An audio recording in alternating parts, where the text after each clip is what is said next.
been 2 weeks since the Iraqi Kurdistan independence referendum.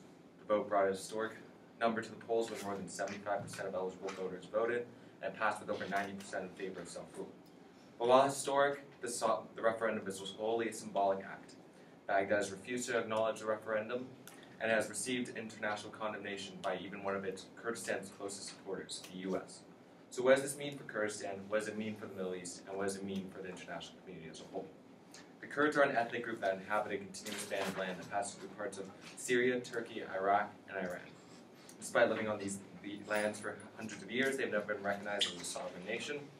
This has fostered a strong sense of nationalism. Many Kurdish militant groups have formed in the countries they inhabit, openly fighting against their respective governments. So these governments aren't supportive of any free Kurdish state, as it will fuel nationalist fervor in their respective nations. The Kurdish state in Iraq is the closest to self-rule.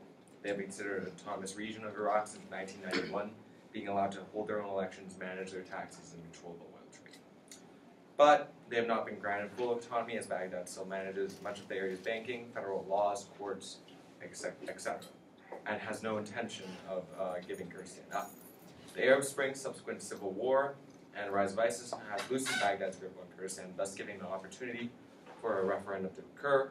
But while Iraq has limited direct control of the Iraqi Kurds, Iraq and their neighbors have found ways to respond, and they have responded with force. Iraq and Turkey have canceled all flights to Kurdistan and are threatening to close the borders. And furthermore, these nations have started joint military exercises on the Kurdish-Turkish border as a show of force. And the most damaging action is that Turkey and Iran announced on September 29th that they would ban all oil sales with Kurdistan, thus depriving Kurdistan of 80% of its income. So why does the West, as a general rule, think?